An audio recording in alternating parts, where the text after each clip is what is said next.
Oh, Hey, Neil. Amanda. Oh, Where's Ryan. Neil? Where is Neil? What did I do with Neil?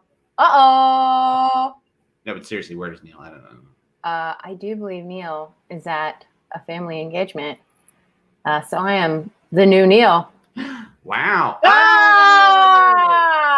And how do we pronounce this here? I dare you Ryan? to try to pronounce it. My dinner with Ryaneil Bardhanlow. It's Bardhanlow.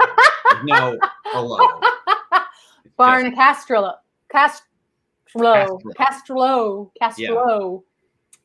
Yeah. Castro. A lot of people think it's easy combining names, but it's not. It's not as combinable as It's like Benifer or something. Yeah.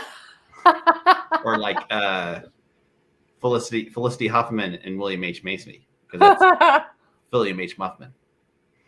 William H. Muffman? Yeah. I forget who I stole that joke from. That is a joke thievery. Oh. I think it's Stephen Colbert, but I love that joke so much. I wish I could, use it. The truth comes out. So, Amanda, how are you doing? I am good. I just spent about a week up in the Catskills, New York. Were you taking dance lessons from a handsome, dashing? I don't remember what Patrick Swayze's name was in the movie. Oh, no, I wasn't. No, I was. Dalton? No, that was Roadhouse. I don't know. I've only seen Johnny. It's got to be Johnny, right? I don't know. I've only seen that movie once. Really? I only saw it once as an adult, and I was like, I get it. Like, I was like, because everyone's like, oh, Patrick Swayze. I'm like, all right, whatever. And I was like, oh, yeah. He's hot. I get it. He's hot in that movie. Yeah. Very it's more than hot, though. He's dreamy. He is dreamy. That's dreamy. Yes. Supposedly, what was the actress's name who plays Baby? Jennifer Grey. Apparently, they did not care for each other. That's what I've heard. Yeah. It's sad, but truth. Sometimes that happens. Well, you know what? If you're famous and rich, you get to hate whoever you want. You can hate whoever you want.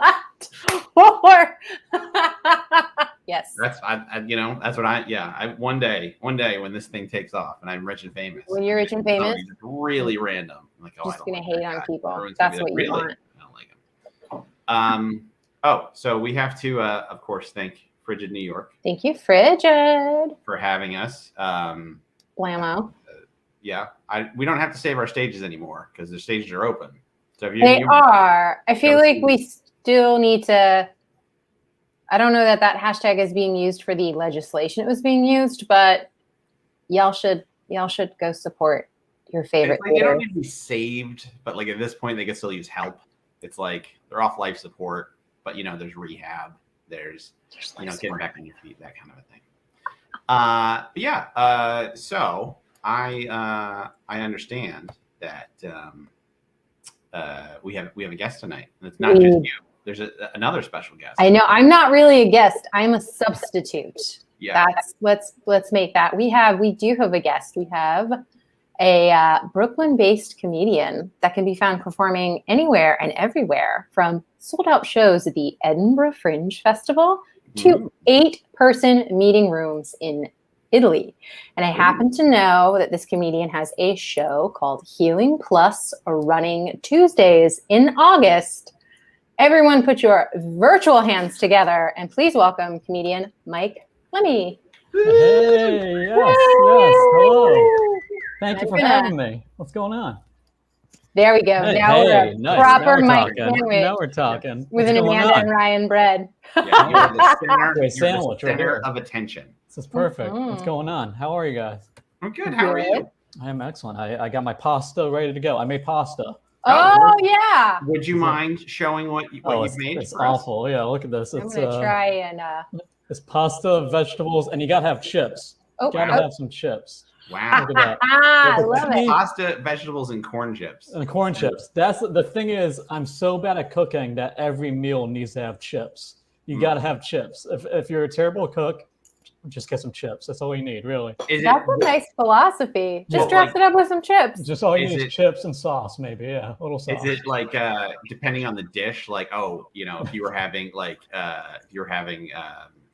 I don't know, like hot dogs would be, potato chips versus. It should be based on a dish, but no, I'll just add chips to anything. That is how bad of a cook I am. Is like, just add, so you're not even like a chip purist. No, I don't even like chips. I don't even enjoy them. But it just makes the meal better. Yeah. Do you have a favorite chip? I don't know. Whatever's on sale. That is where I'm at in my life. Like if there's anything that's 2 for $5 or something, 2 for $7, I'm in. All right. That's it. Ooh. What would be if you had like unlimited funds though? What would be your chip of choice? I don't know. I've been getting to like the gluten-free thing. I didn't even know they made like gluten-free chips. But there's the Late in July. This is not a plug, not an endorsement. They're not paying me to say this. Okay. Late in July has some great gluten-free chips. There you go. But aren't all chips gluten-free? I have no idea. From potatoes and corn. You think so? Yeah. Some of them, I only buy bags that have gluten-free on the back. So maybe it's like a marketing scheme. Yeah. It could just be like this idiot's going to buy them because it says gluten-free on them. Yeah. I bet Tostitos. I think some products it might be marketing scheme, but I know some individuals who can't have gluten, and they've said like every once in a while you'll buy something that you're like, obviously this doesn't have gluten in it. It's potato chips, and I'm like, inevitably it'll be like made in a factory with like trace amounts of blah blah blah. Yeah. I got gluten-free pasta going on, just trying it out. Oh, wow. Yeah. So it's you have a gluten-free meal right there. I think yeah. I feel proud of myself for that. Made it happen. Way to go. Amanda, what did you bring to the table this evening? My husband made turkey burgers. Oh. Nice, look at that. Okay, so and I got some mayo and some ketchup, and I got pickles on the top there, and it's got a tomato on the bottom. I'm not a huge lettuce fan on my burgers, but I am a huge side salad fan. Nice. Wow. Nice. So look I at got that. That's I love what I got. the tomato at the bottom is beautiful. I've never seen that before. Yeah. And it's the right size. Like the perfect size. You get like too thick, and then you're like it's fighting with the bread. That's on my husband. I'll let Tom know that the tomato is sliced perfectly proportioned. Way to go, Tom. Yeah, way to go, Tom. Yeah, and you separate the sauce with the tomato too. That's good. Yeah, that was me. I assembled. Ryan, what do you got? My spouse also made me. My wife made this homemade. This is homemade falafel, Ooh. And it has a cucumber tomato salad in there. That is beautiful. Oh no! The pita is made by some grocery store. So you did make the pita yourself. You didn't. No, we didn't go that far. Pound the wheat, add the gluten, stretch it out, oven bake it. Yeah. Okay. All right. Where were you the entire pandemic? That's what I. Exactly right. I was like, I just started watching that. What is that YouTube series, Binging with Babish, where he like makes all the different, like he makes like foods from different shows, where it's like, oh, here's some really wacky thing that somebody made. And so one of them was the shawarma from Avengers. So he's like, oh, I'm going to make shawarma. And he made his own pita. And I was like, wow. It's like surprisingly not that hard if you have like a stand mixer, which I don't have. Yeah, gotta invest in it. Gotta make it happen. I don't. Or I can buy them. New career. This is like $4 for a pack of 6. So. So you're saying the economical value. You have to factor in like it's like okay, is it cheaper to make it, but how much is your time? That's what I've been dealing with. I've been trying to cook more, but like cooking takes up so much time, and then you gotta do the dishes and everything. It like takes up half my day just making 2 meals. I don't know. Yeah. I don't know if I can do it. And I'm not even making anything that crazy. It's just like usually pasta and like and chips. Yeah, I have to open the bag of chips. You open the chips. It takes so much time out of your day. Then gotta close it back up. It's ridiculous. Yeah, you gotta deal with the crumbs if there's crumbs. Like how am I supposed to have a career? Yeah, right. It's like what's going on? Unless you gotta work it into your career so that you that way you can I've been trying to do TikTok videos of cooking. Like I have a studio apartment. Yeah. So I just have I have a toaster oven and like 2 like stove tops. So I'm trying to do try to film myself cooking more. I made salmon the other day. I actually do besides pasta. I cooked some salmon in here. That's fancy. Salmon is fancy. Sweet potato, bacon sweet potatoes. I mean, I'm getting into it. Do you have a microwave? No, I got a toaster oven. Okay, so, I was gonna get a toaster oven or a microwave, and the microwave was heavier to carry, so I got the toaster oven instead. Great investment. I like that decision making logic. You're like, 100%. No, this is We don't have a microwave either. How do you feel? This is the first time in my life without a microwave, and really? I don't miss it. Yeah. We've been without a microwave for like 4 years now. Wow. We have a toaster oven. Nice. I like the toaster oven. It's great for things like pizza. It's not so great with like reheating leftovers. Right. Like you were saying, it takes so long to cook. Like the only way I have found around that is to like make bulk for the entire week, but then you have to reheat it. And if it's not suited well for the toaster oven, you got to reheat it on the stove, and you're still making pots dirty. You're still making pans dirty. It's like, well, this isn't really saving me any time. Have you thought about the Instapot? Like my girlfriend just got an Instapot, and she likes it, like, but it's good for like the bulk cooking, right? I'm trying to just figure out how to save time. Like I have a slow cooker. How is that? I love it. Yeah. I make so many things in it. You have to like think about it. You just have to be like, okay, this morning I'm going to put something in the slow cooker. And if you can get to that point where you're like actively thinking about dinner when you wake up, you're golden. It's beautiful. Yeah. I just started doing that with like just defrosting meat. Like sometimes I forget, like if I was gonna cook something like chicken or whatever for lunch. It's huge. Like I forgot to defrost it one time. I just cooked like the whole the whole frozen. You just put it in there. You're like, it's gonna get done or it's not. Yeah, right. Like, okay. Yeah, that's why you're like, you heat it a little bit, then you cut it into smaller chunks. So it, like, slowly is. That is the key. Like great. I'm so surprised. I'm shocked I haven't given myself food poisoning yet. Like that is like the risks I've been taking. I would watch like a cooking show where like you have your various, Bobby Flays and whoever have to like somebody's just like it's like recreate somebody's like fridge and pantry situation, and you just make like your best meal. And it's like this chicken is in the freezer for like 2 weeks, frozen solid. You've got 30 minutes. Yeah, I don't watch cooking shows, but I would watch that one. I love that. Yeah, and then be like Bobby Flay, and then just two like random broke people from New York trying to figure it out. Right, and you're like, So, Mike, thank you for joining us at our dinner party. And thank you for having me. So we're wondering, what do you look for in a dinner party? Like, what is like what makes a good dinner party for you? I can't be cooking. That's number one. I'm not cooking. I am not. No one, even though I have a studio apartment, so no one's coming over anyways. But I am not cooking for this dinner party. I like going out to eat. Yeah. Okay. It can be done. I used to have what I call 3-person brunch in my studio apartment in Brooklyn. Right. I invited 2 friends, and it was 3-person brunch. Just that would be another great live stream or like podcast or something. That is fantastic. It can be done. Yeah, maybe I'll get like a little dinner table or something up here. I don't know. So you don't want to make food, but do you care what the food? It's like if someone else is making it, do you like care what the quality of the food is, or you're just like happy to eat? I'm still at the point where like I'm getting used to the whole going gluten-free thing, so that hasn't been an issue yet. Mm-hmm. So I think I'll have anything really. If someone invites me over, they take the time to cook. I like going out to eat with my family too. Like that is does that count as a dinner party, going out to eat? Yeah. We do? Yeah. Like I wouldn't count going out as a dinner party. No? What if you have like you go and you have like a private dinner at a restaurant? Yeah. Yes. If you've like rented out like a hall or like a space. Hall, that's a lot. Well, because if you're just going to the regular, like, and it's just like if there is an amount of like planning, What if it's like you called the restaurant in advance and they have a private room that seats 12? That could be a dinner party. Private room. Okay. Yeah, like that's what I meant by hall or something. Like there's a private spot where they are helping you organize an event. And you have like a month to like go to the dinner party. Like it's not like, hey, what are you up to tonight? Yes. It has to be planned out. Slightly in advance. Yeah.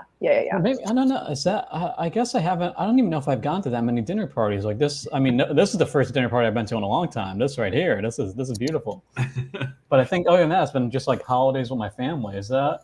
Am I missing something? Am I supposed to be getting invited to dinner parties more often? Is someone, are people just having dinner parties without me? Maybe you're hanging out with the wrong crowds. Yeah. Maybe I am. Yeah. Maybe. Your friends, you got to reevaluate. My friends just moved to New York from Boston. They had us over for like snacks. They had like a cheese platter. Does that count? No, that's Never mind. I've never been to a dinner party before. Never been to a dinner party ever. Besides like holiday dinners with my family, I think holiday dinners count. I feel like there was a previous show where the consensus was holiday dinners counted. All right. I don't know, because like Thanksgiving dinner doesn't seem like a dinner party. That was gonna be I was gonna say Thanksgiving dinner. Yeah, it's like an obligation.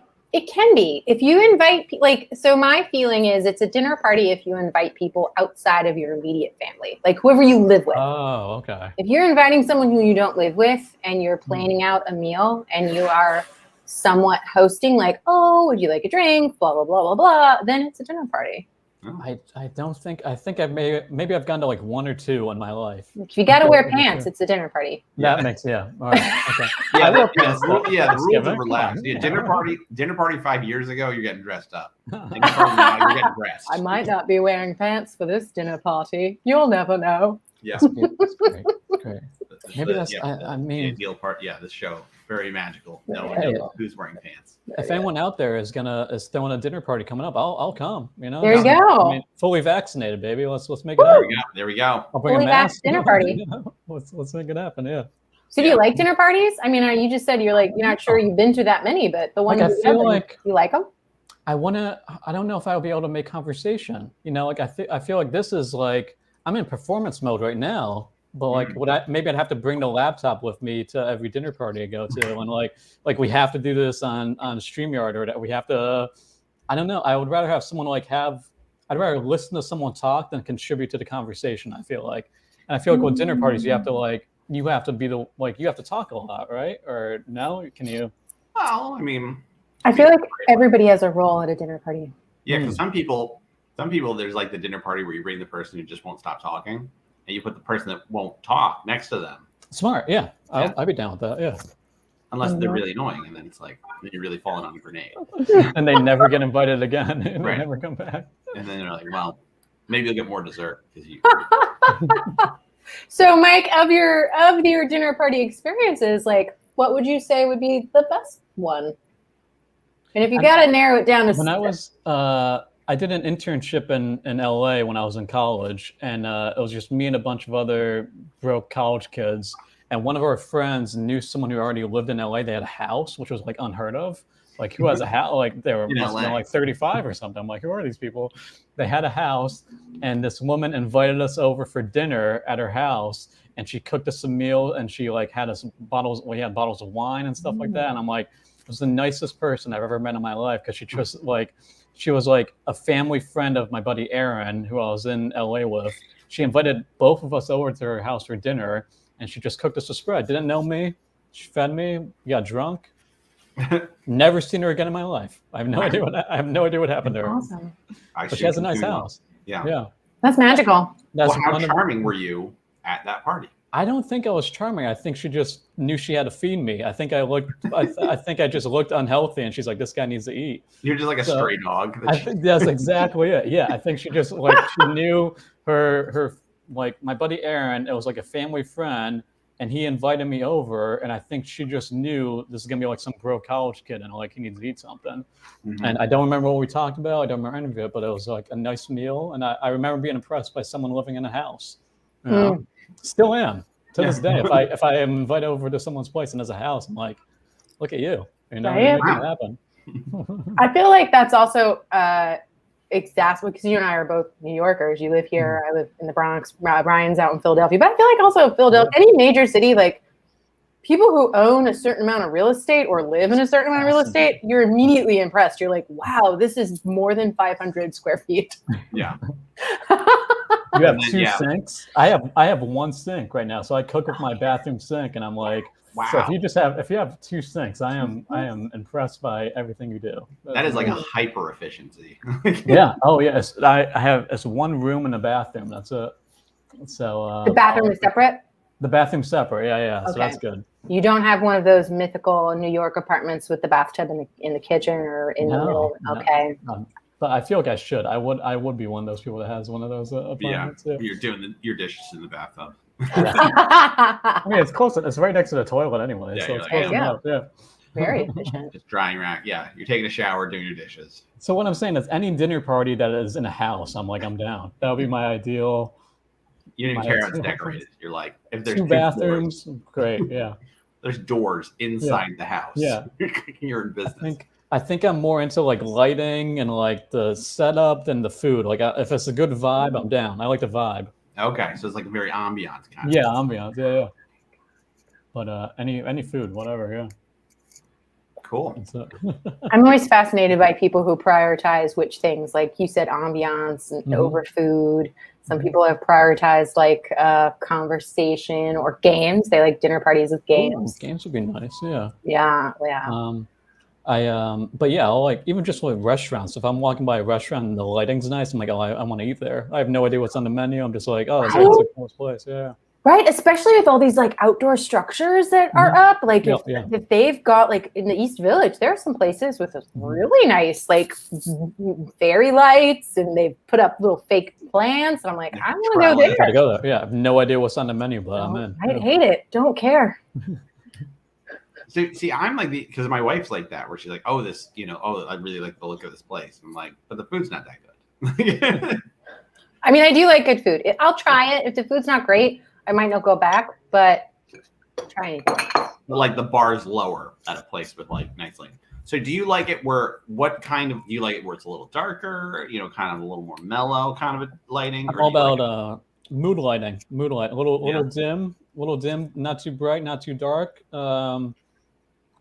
Kind of like stage lighting, I guess. Yeah, I want like to a feel spot, like it's like a little hush, but then it's like right there. I want to feel like it's like in a movie. I want it to feel like cinematic, but like relax at the same time. Right, where like it's bright enough where you can see where it's like it's not so dark where people think you're having an affair with whoever you're sitting with. I mean, I want to feel like I'm in an episode of Mad Men. That's what I want to feel like. Yeah, that tone. Yeah. So just on the edge of the affair. Yeah. It's like they've got the light at the table. Right. Everyone's smoking cigarettes. It's great. Yeah. That's what I want to do. Yeah. Like, I hate cigarettes before dinner.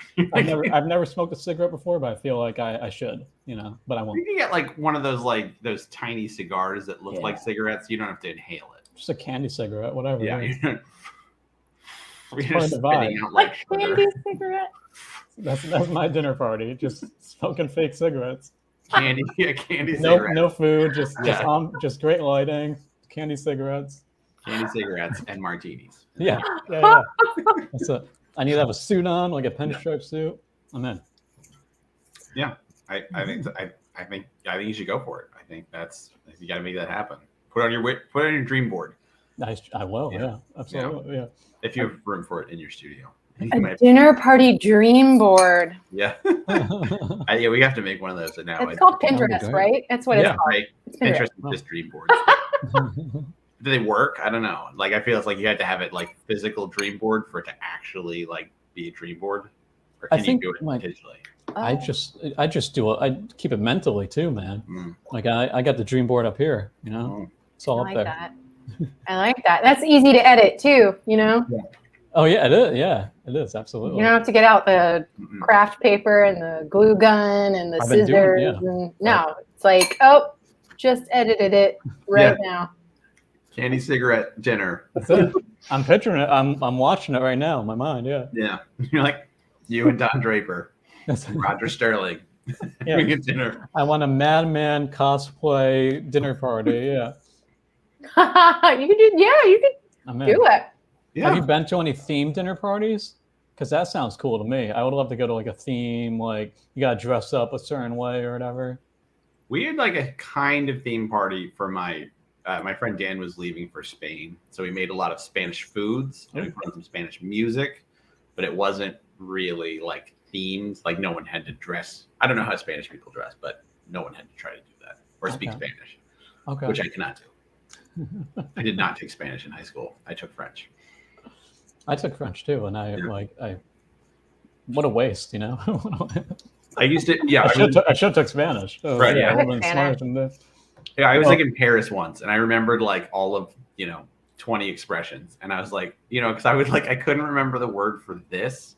I was like, could only remember the word for here. So I was like in a patisserie, just like, je voudrais ici. Like I would like here. I would like here. And then like, I think we're answering that one now. Oh yes. Which is not so well would be. Not so well at all. And so like, because what happens is because everyone's like, oh, everyone's so rude to you in Paris, and it's like, oh, I was rude. Yeah, if you just try really hard to Yeah. speak French for a minute and a half, they'll go, oh, I speak perfect English. Yeah, they feel bad for you. Yeah. They just want to see you try. Yes, and they want to see you struggle. When we were in Paris, I didn't even try, and no one was rude to me.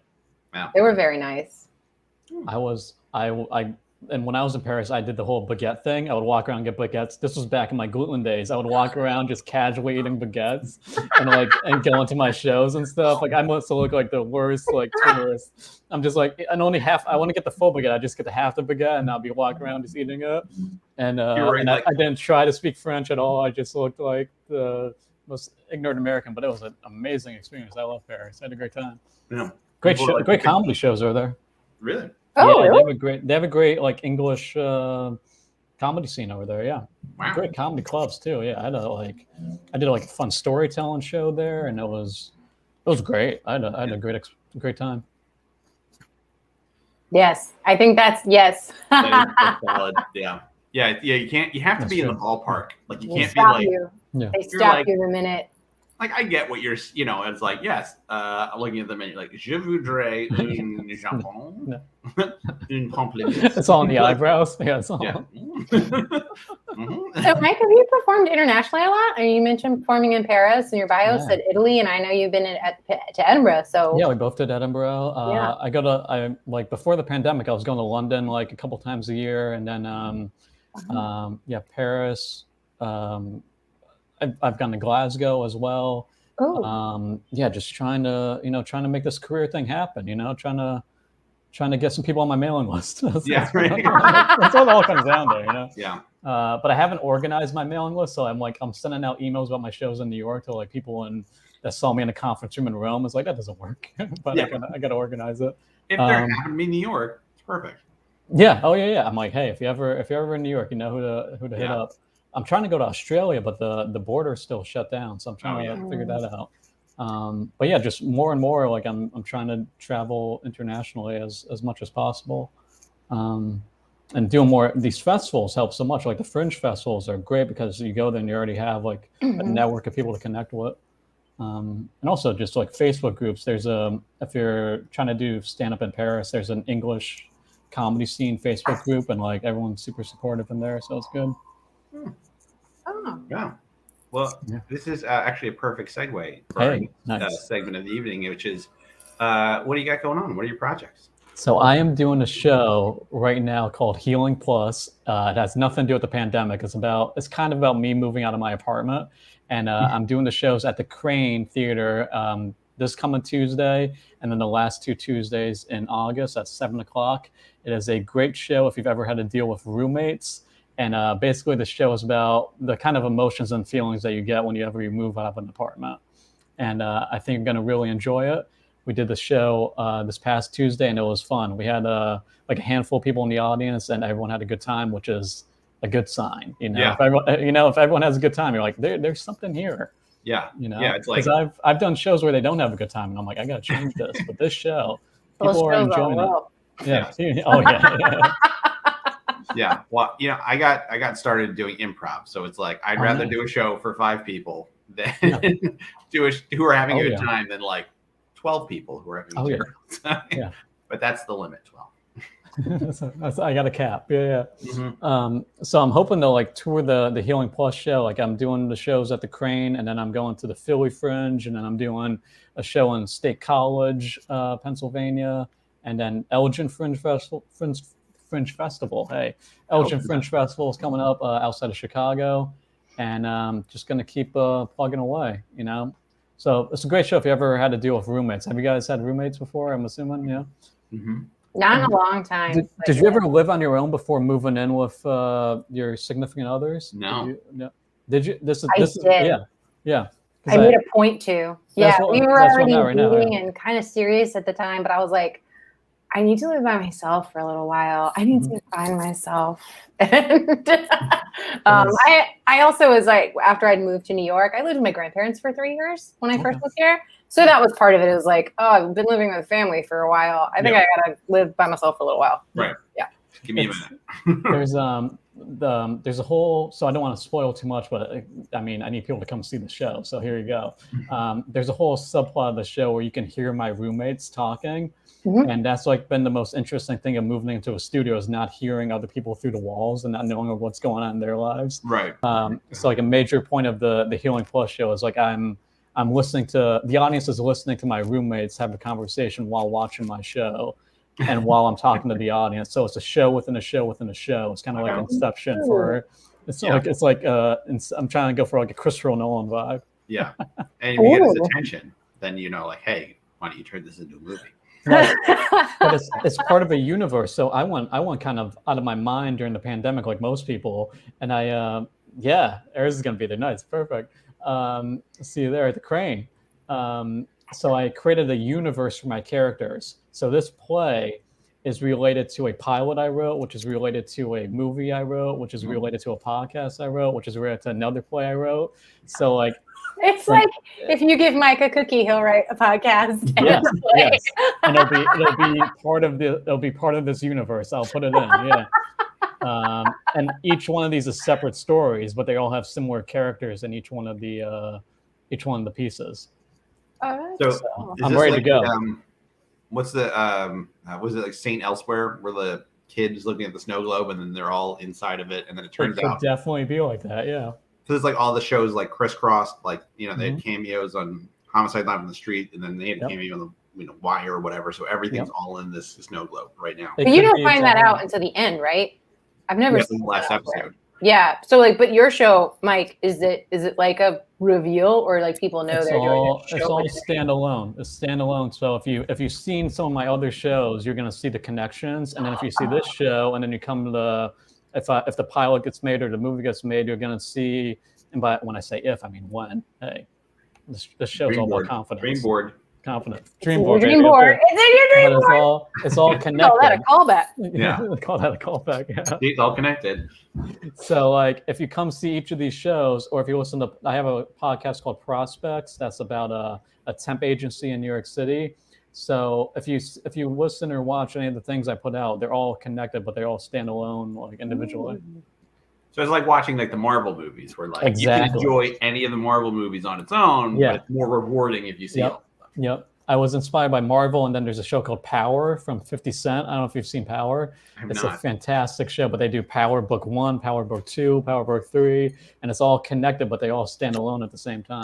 Interesting. So I need like one of these things to take off, and I'm like, here's everything. You're like, oh yeah, you're already cross-streamed. I'm ready to go. You're already multimedia. Mm-hmm. That's smart. Yeah, it's like George Harrison when he left the Beatles. He had all these songs they rejected. His first album. He was like a double album right out of the gate. That's a catalog already. Yeah. That's it. That's the plan. And I'm gonna try to go back to Edinburgh in 2022 and bring one of these shows there. Cool. I'm choking on my pasta. Hold on. You're not gonna. Did you think about doing anything virtually this year or last year with Edinburgh? No, I did some Zoom shows. Like the Zoom shows I did kind of inspired the Healing Plus gig, because with the Zoom shows I just did, it was just me alone in my room for an hour doing storytelling shows. And that kind of like inspired me into focusing more on storytelling than trying to get past at a lot of these comedy clubs in New York. Because for like the past 10 years, I've been trying to get booked at these comedy clubs while also doing my own thing, like traveling internationally and doing all these like weird shows. But the pandemic, with everything shut down and doing these Zoom shows, kind of like pushed me towards doing my own thing more, as opposed to like trying to impress these bookers at comedy clubs that don't really care. Right. Like, which is fair, because there's so many comedians in New York that like, you got to find your own lane, I guess. Yeah. So that's what I'm trying to do with this potentially cinematic universe. Yeah. it's very important. So this is another great segue. Where we like to ask our guests, for their pop culture recommendations. Like, what are you watching, reading, listening to, etc. I guess Fiona Apple fans. Oh yeah. Okay, so Fiona Very Apple. much the demo. Oh, perfect. She did a cover of the song "The Whole of the World" by the Water Boys, and she did a cover for it for the show called The Affair on Showtime.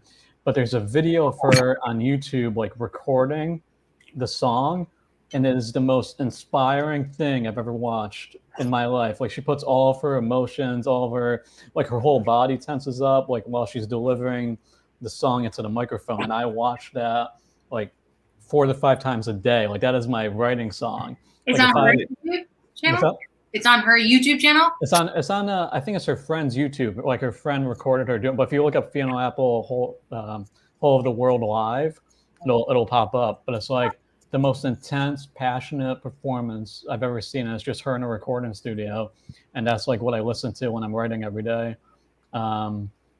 And that's my pop culture thing. And yeah, I've been like binge watching shows and stuff, but like you got to watch this video. That is right. You're like just on repeat.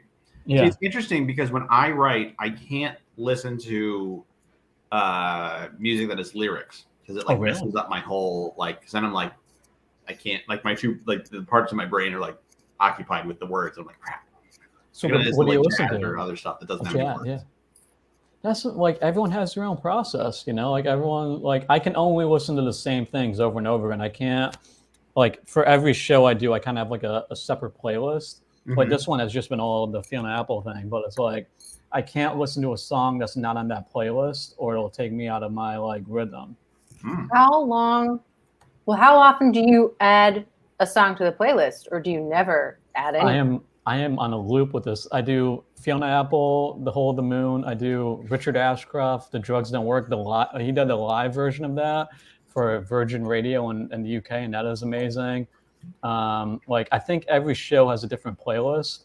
So like, but I'm working on a new show now, and I'm still using the same playlist I used for the Healing Plus show. So I mean, if something's good in it, like if I'm feeling in a rhythm and like I'm writing some stuff that I enjoy writing, I'm just gonna keep that playlist going until like I feel like it's not working for me anymore.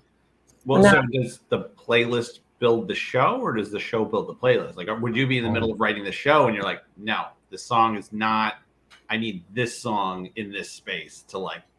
I don't know. Whatever I need. It's a great question. It's kind of, I think. You stumped me. I don't know. Oh, that was deep. That was deep. You got me. You got me. I don't know. I think that's the first time anyone said they're stumped. I'm stumped. Yeah. Well, I don't know what comes first, the song or the show. I don't know, or the idea. I hope I don't like mess up. You're gonna be like that. Your computer like because I can't remember if I heard the song first before I started writing the show, or because the show really has nothing to do with the music. It's just like what music like kind of gets you in the rhythm of not over like you gotta be in your head, but not like you gotta turn off that voice in your head that like just doubts everything you're doing. So you kind of like zone out.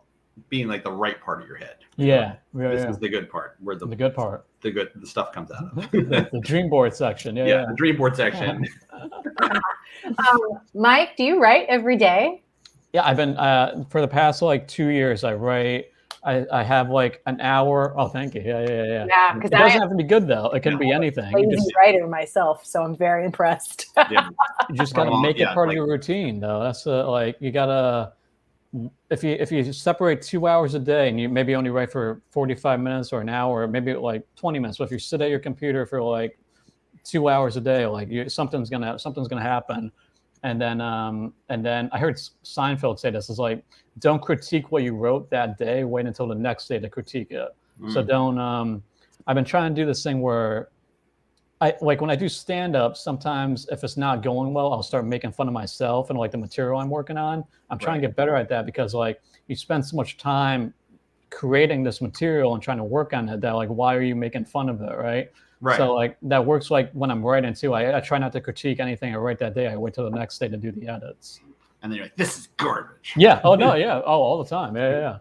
But if I have that song going, it's better, you know? Right. It's like, whatever music like keeps me away from myself, the bad part of my brain, that is like that is good. Yeah. Is that? Do you think that might be part of the reason you don't like stand up? Is it's like you're like, oh, you've got that space for your brain to be like, yeah, this sucks. Tell everyone. They're gonna think it's. Well, that's the worst thing is like when sometimes if it's not going well and you call yourself out on it not going well, that's when the audience laughs. So right. Like, it kind of becomes just like a trick that you can do of like, oh, if the joke falls flat, I'll just make fun of myself or something. Yeah. So it's trying to figure out different tools where that doesn't have to be the go-to thing that gets you out of it, Yeah, it's that thing where you're like chasing the audience. It's like I was doing a show once where it was just like it was a good show and there's just like nothing's happening, and then somebody makes like a really blue joke and it's just like the audience goes nuts. We're like, okay, it's just gonna be dirty for the rest of the show. That's what you guys want. Yep. That is, it's so strange. Like once you finally figure out what they like, and you're like, oh, that's what you want me to do. Okay. Like, oh, you just wanted me to say like all of the curse words I know. Great. Yeah. Or there's some audiences that just like it when you talk to them, like they just want it to be spontaneous and in the moment. Right. So it's just every audience is different. Which is interesting about the Healing Plus show is like it's my first time doing kind of like a solo show. So I kind of know the beats. But it's still interesting how I'll still talk to the audience. I do like the show within the show within the show thing. So it keeps it loose and improvised while at the same time there's a structure to it. Right. But it's like it would be very difficult to try to do this show at like a comedy club. So like this is the Crane is like the perfect spot for it. So you would consider Healing Plus like your first solo show since it's not straight up stand-up comedy? Am I understanding that? Yeah. Oh, for sure. Yeah. It's, that's awesome. Thank you. And I try to say it's a play because they're all are like the roommate characters. So there's a lot of voiceovers, and there's a lot of voiceovers because I don't think I'm a good actor. So I'm like I can't do characters. So like I hired like two of my friends to read these lines I wrote for my roommates. So it's me, and then there's multiple characters, but they're all voiceovers. So it's a solo show, play, whatever. Yeah. That's cool. I consider a solo show a play, even if there aren't voiceovers. Okay. One person. Nice. Too. Yeah, I mean, because it's pre-recorded, but you're interacting with it, so it's not like it's not live for the people who recorded it. Mm-hmm. Yeah, we're trying to. I mean, it's something completely new for me. I've never done anything like it before. The closest thing is like the shows I did on Zoom. That's like the closest. Right. To it. So it has like kind of like a Spalding Gray swimming to Cambodia kind of a thing. I think I gotta get a desk. But it's funny because I've only ever seen the documentary now version of it with Bill Hader. Oh, I gotta watch that. I heard. People have told me about Spalding Gray, but I don't know. I know about the desk. That's about it. I got him and Eric Bogosian, and I'm a big fan of like Neil Brennan, Mike Birbiglia, Mark Maron. Right. Stacey Ann Chin did a fantastic solo show a couple years ago at Culture Project on Bleecker Street. Mm-hmm. That blew my mind. That like when someone can be like funny, intense, dramatic all in one show, that is like amazing, Right. Yeah, and then you get to call yourself a monologist. So that's like a fun thing to say at a dinner party. Yes, there you go. Yeah. Fancy solo show. Because I think whenever I say comedian, people want to hear a joke. But what was it? I don't even know how to say it. Monologist. Would that just end the conversation? Would people like ask me? Yeah. What do you do for a living? Oh, I'm a monologist. Like, oh. Oh. Well, what is that? Oh, well. I don't remember. Tell me more.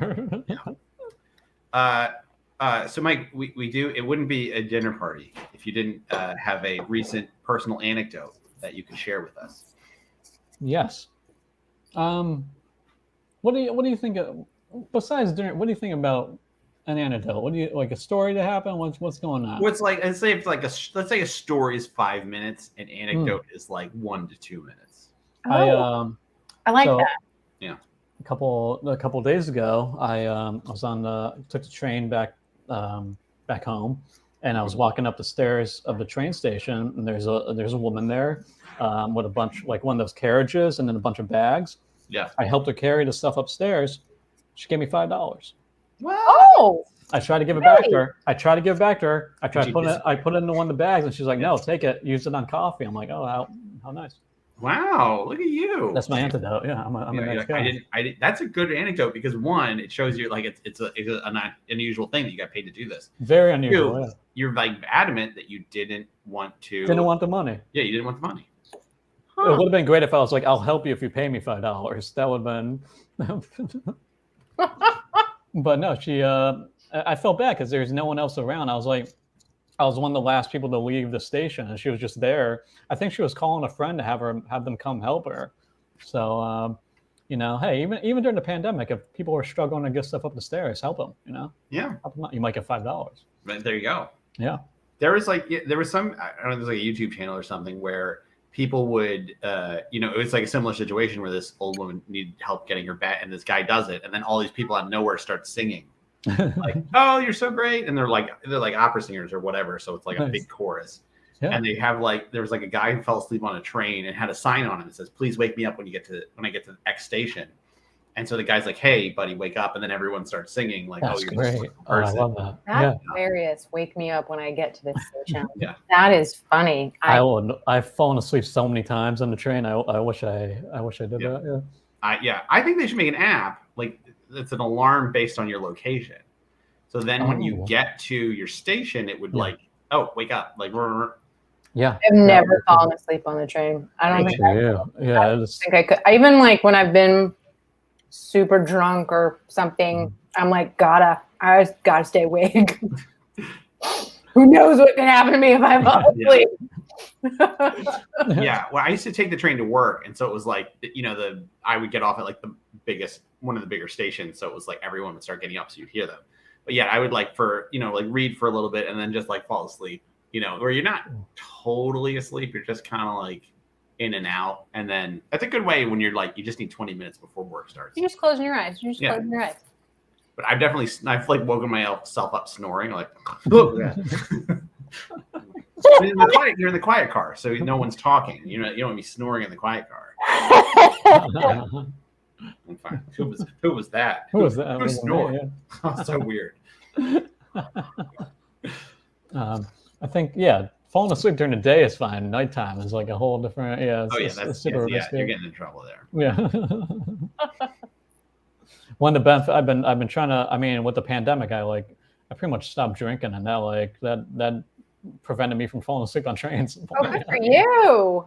I mean, I haven't quit completely, but yeah, it's like, well, no more falling asleep on trains, hopefully. Yeah. I did not. It'd be great if I just started chugging some kind of whiskey or something. Is that coffee? Tea. Trying to protect the voice. I got the show coming up Tuesday at 7 at the Crane. Tuesday at 7. Is this my camera? Is that my camera? Yeah. I can throw up. There you go. There you go. I actually uploaded this during the show. I was like, ooh, I can throw up. That photo was at the Under St. Mark's Theater from a couple years ago. That was there. Yeah. I was like, you clearly do not have a beard in this photo. I know, it's such an old photo. Yeah. You might want to just grab, somebody. Next time you have the sellout, you're like, just someone did the exact same position. Yeah, that's it. Yeah. I don't know about, but that's like one of the most difficult. I know both of you know about this, but like figuring out how to market a show is like the most difficult thing. Like figuring out what photos to use, because the show's called Healing Plus. So I saw that photo of me like trying to like reach out, like it's like a religious type of thing, even though the show has nothing to do with religion. But I thought the hand thing was cool. Yeah, it's cool. But now you have to keep it all the same. So like that photo has to be used. So people like see an ad for it, they gotta be like, oh, is this a different show? It's just I don't know. It's what a mess. You get it. That makes sense. All right. Well, it's getting to the point in the evening where, since you don't have as much experience at dinner parties with games, we thought we would have a game for you tonight. Have a game. And what is the title of the game?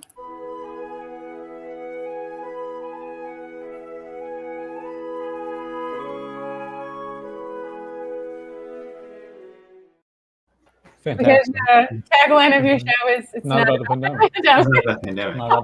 Listen, it's not. It's not. Just come to the show. It's not about the pandemic. It's not you about. Got to be fully vaccinated, but it's not. Yeah. About, it's not. No. It's nothing to do with it. Yeah, but this game only slightly has something to do with the pandemic, which is we've gotten a list of we've put together a list of events that have happened in the past, recent times. And you just have to let us. So we're going to read off the events to you, and you have to tell us if they happened during the pandemic. Oh man. Or before the pandemic. Oh boy. All right.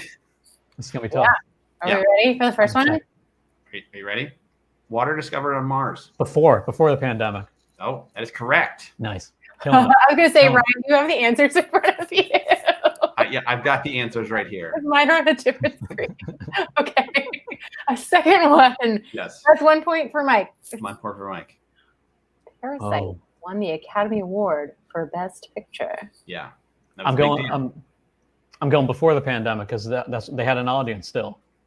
Oh, I'm afraid that was during the pandemic. No, really? Yeah, it one. I think it came out before the pandemic, but the award ceremony and the awards were doled out. So they might have won before that. So we'll give you half a point. This is one of the most embarrassing moments of my life. I'll be honest with you. I'm ashamed. I'm sure you can come back later and just be like, no, hold on. I've got scientific proof here that they have won. data. Yeah. I mean, I didn't fact check these, so I have no idea. No. Ryan, did you fact check them? I did. I totally found them out. Hey, you can't always win, you know? Yeah. Okay. Okay, here we go. The Brexit vote. That was during the pandemic. I'm afraid it was pre-pandemic. That was right before it, right? The original Brexit vote happened before the pandemic.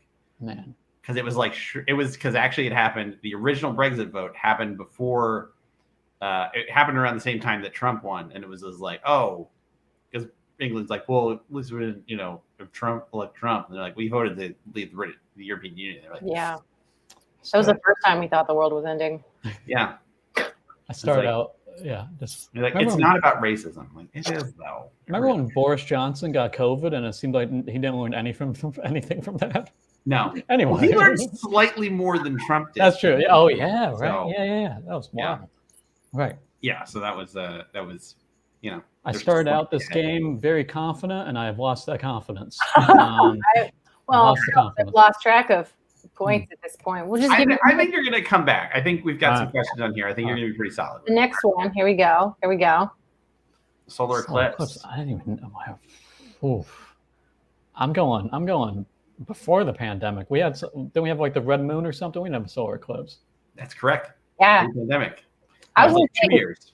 Trump looked at it, right? Oh yeah. Trump looked at it. It was like one of you're like this bonehead, like no moron. Like I mean, it was just like you got brief. Everyone got a personal brief of like, don't look at it. It's like everywhere you went. It's like, by the way, don't look at it. Like, yeah. Here's your change for your coffee. By the way, don't look at the sun. And then it was just like, just don't do it. Just don't do it. Yeah. What? Let me get these bananas. And they had those everyone up there, like Melania and like they're all there, and they're like, here we are for the solar eclipse and everything, and they got the silly glasses on and everything, and he's just like, bing! And someone's like, what are you doing? Everyone already thinks you're dumb. And then he got COVID. Right? Thank God for Regeneron. Regeneron. Gotta get the bleach. Where's the bleach?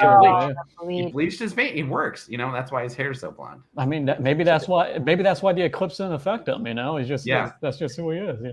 He's got bleach in his eyes. Bleach in his eyes. It's just all. He already can't see. It's good, man. Ooh. All right. So I think what am I? I'm 2 for 3 or what? I don't know. 3. You are currently. I want to keep track of this. We're gonna say you're 2.5 for 4. I respect that. 2.5 for 4. Okay. Well, here we go for another point. I know you're gonna get this one. Yeah. Oh. Bezos. Jeff Bezos becomes first person to have net worth of $200 billion. This was before he went into space. Which was recent, right? What's that? That was super recent. So I'm gonna go. I mean, he's a rich man. I'm gonna go before the pandemic. Oh man! It was just. Honestly, because of the pandemic. Literally because of the pandemic. I almost gave you. I'm gonna. Okay. No, it's funny. Someone said post-pandemic. I had a special on Amazon. I uploaded a special to Amazon Prime by myself that I filmed that under St. Mark's. So it's called Help Wanted, and it was on Amazon Prime for like a year, and then they kicked it off because it wasn't doing the numbers that they expect at Amazon. I thought it was doing well, but the day Jeff Bezos came back from space, I got a deposit of 1 penny in my bank account. So they paid me. They paid me my royalties for my last Amazon Prime payment. That 1 penny. That 1 You cent. think he watched it in space? Listen. Say what you will about Jeff Bezos, but he paid me a penny when he got back from space. So, God, guys, all right in my. that's a great anecdote. Even though they kicked it off Prime, but I mean, hey, they Bezos paid me my money, so you know. I feel like our next 2 questions are somewhat related. Yes. Oh wow. First impeachment. The first impeachment before the pandemic. That's correct. Yes. Okay. The second one during the pandemic. Yeah. Leading up to the next question. During the pandemic. That's correct. Well, what are we like? You're probably like what? 6 out of I think didn't do that bad. There's 9. 1, 2, 3, 4, 5, 6. Not too shabby. 8. Yeah. Well, there's 8. There's 8. 8. So this is this is the last question. Last one. This is a tough one. If you want to stretch beforehand, I am. Yep. Are you ready? Yep. Okay. Billie Eilish releases her hit song "Bad Guy." Billie Eilish. Before the pandemic. That's correct. Boom. Billie. Thank you. Big Billie Eilish fan here. I don't know if do your fans have like a fun like Eilish the nickname. Yeah, like the Bayhive, but it's Billie Eilish. I have no idea. Maybe they're like too cool for that. I don't really know. You can't tell with these. She's really funny. I don't know much about her music, but I like the James Bond theme song that she did. But she's super funny. I think you're thinking of Adele. No, Billie Eilish has for the new Bond movie. She did the new one. Yeah, the No Time to Die thing. Yeah. Oh. I'll have to look it up. Well, Yeah. Adele is also very funny. So. Oh yeah, she's hilarious. Honestly, she was great on SNL. On my part. So that was the game, and we're gonna say that you won. I think you won. I think you won. Congratulations for winning. Who's gonna say you didn't? Nobody. Exactly. And if they do, I'll break their legs. All right. That's what I'm talking about. Yeah. Thank you so much for that. Thank you. It's actually it's interesting. In New York, you break their legs. In Philadelphia, you break their thumbs. It's just a culture. It's like just a cultural thing. Yeah. You just break their legs and send them to Philly to get the thumbs taken care of. Yeah. No. Yeah. If you're going like if you're messing up, they'll send you down 95. I respect it. Yeah, I don't know what happens in Jersey. Jersey is kind of like that split where you're like, if you're North Jersey, it's breaking legs. If you're South Jersey, it's thumbs. And Central Jersey, they kind of like they'll break one thumb and one leg, kind of a thing, and just to be kind of different.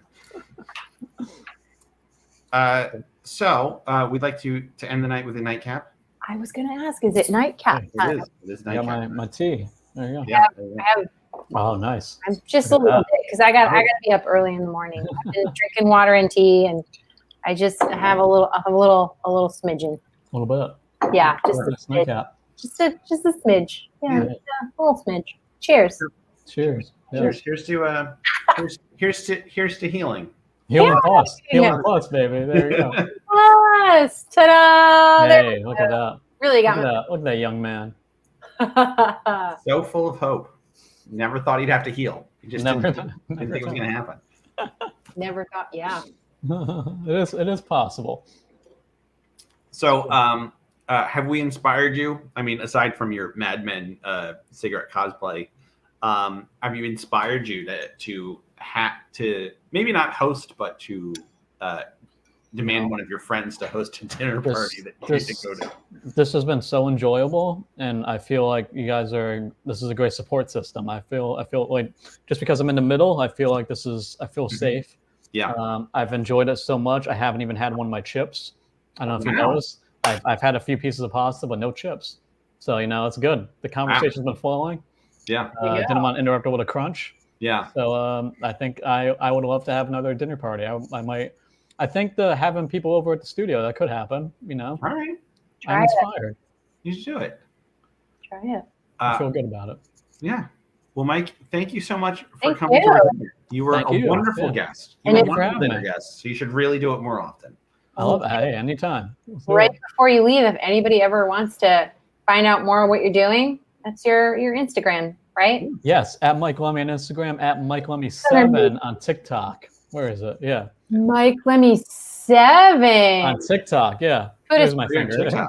On 7 TikTok, months yeah. on that. Okay, I don't have my TikTok goodness. yet. I'll get one. I'll follow But you gotta like TikTok is like you can actually get strangers to watch your stuff. Like that is like they might be like teenagers, but hey, Hey. it's still like Instagram is like it's only so hard to break out of your feed out of your people that are already following you. But like TikTok is like it's wide open. It's good. Gotta do it. Awesome. I think we have to do the show on TikTok now. You should, yeah. For like a minute at a time. People would love that. Yeah, you gotta just make sure use the right hashtag, and you never know like what could happen. Oh. All right. Good. Anything's possible on TikTok.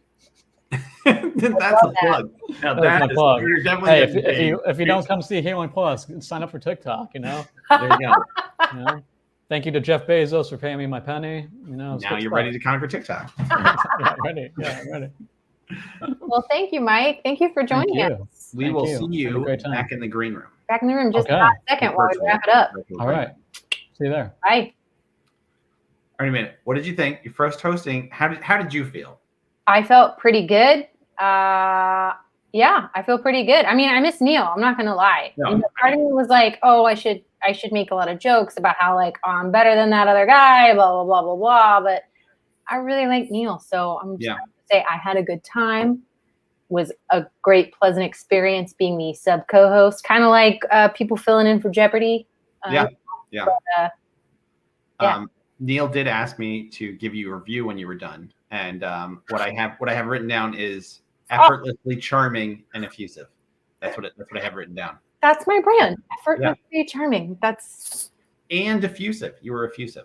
Effusive. What does effusive mean? Like like a Boolean. What is? Oh my God! You're just SAT prep words all over the place. You're like blam blam blam blam blam. I think effusive. I feel like I can use effusive in a sentence correctly, but I never it's one of those things where it's like I think it's like compliment, like very gregarious. Like you talk a lot and you're a complimentary and welcoming and that kind of a thing. Well, that's good. Great. Yeah. Well, thank you. Thank you for the review. Well, you did a great job. I use the pull quote sometime. You know what? And like we all miss Neil, but if you ever want to come back, I can send Neil to some other. I can't. I don't have that power. I mean, I'm sure Jeff Bezos will pay. Yeah. Just contact me. Like, we just really need Neil to visit space. Right. Yeah. That would be. Yeah. I mean, it's on his dream board. Yeah, but we do have to put it on it. Oh wait, we have effusive here. Erez comes in with expressing feelings of gratitude, pleasure, or approval in an unrestrained and heartfelt manner. I'm just gonna say that's me. Yeah, absolutely. That's me to a T. Yeah. Thank you. I feel like I was close. And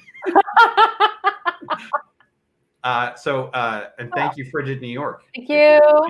To Frigid, go see shows at under St. Mark's and there's Crane Theater. In the Crane Theater, which is where you can see Mike. Yes, there we go. And still save the stages. Keep even when this is all over. I'm gonna keep toggling. Save them forever. Save them forever. Save them forever. Forever. Well. Yes. Thank you again, Frigid. Thank you, Amanda. You're welcome. Thank you, Ryan. Stay classy. Stay classy. Here we go. You gotta cheers the camera. Oh, here, we'll cheers. And then I'll go right onto the camera. Ta-da. Oh, there we go. Cheers. Cheers.